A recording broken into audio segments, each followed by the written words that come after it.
Okay, Masters of Horror, Valerie on the Stairs. This one's kind of a bizarre one because it's about a house full of unpublished writers whose creative energy and just sheer negativity have brought one of their partially successful stories to bear. Even though it wasn't a published story, it became a relatively poor movie. And since multiple people there worked on different aspects of the story begins to essentially come alive and kill a few of them. Yeah, I mean that's in a nutshell. That's actually the movie. You know, there's a new writer who shows up, and she's this really beautiful woman who's occasionally yanked off screen by an unseen force. Over time, he begins to actually, he realizes the force is a demon played by Tony Todd, shirtless Tony Todd, and the demon has this weird sort of like affectionate, loving feeling for the woman, who's Valerie. Hence the title, Valerie on the Stairs.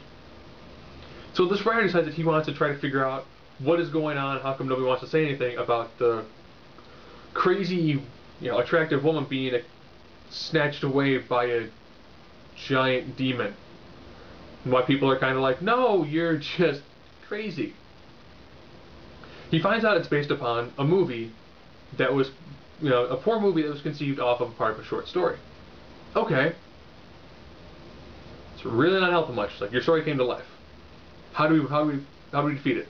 Oh, the story was never finished, so we can't beat it. Ah. Okay. Not satisfied with that, he begins to try to ask other people exactly what's going on. You find out that there are three main writers. The person who did the bulk of the work, and then essentially as he started, and he hit a wall, he hit writer's block, hand it to one of the other writers, they would fill in some spots till they couldn't, pass to somebody else, and they'd fill in some spots too.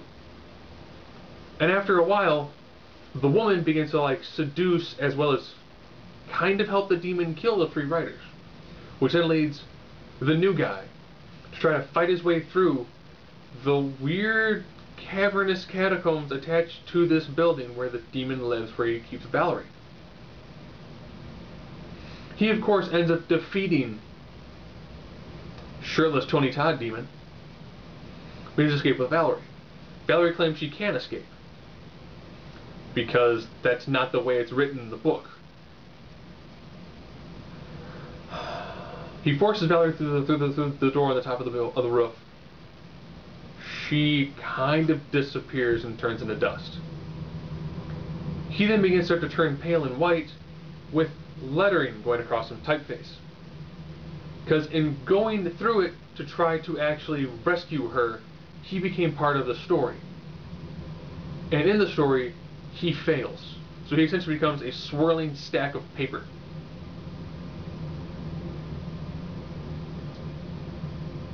So,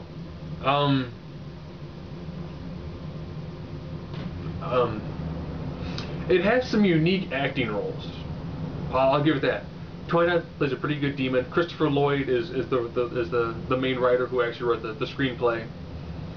Tony Todd does a pretty decent job as being the demon. This is just bizarre and weird.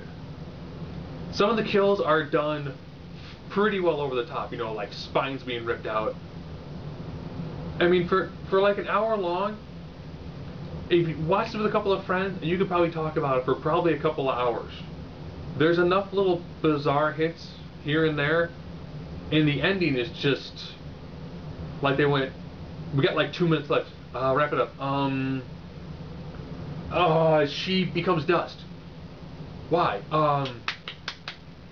Because the writer trying to help her failed, and he's not part of the story, so he becomes a book, and then ends with him being he's never been a published author.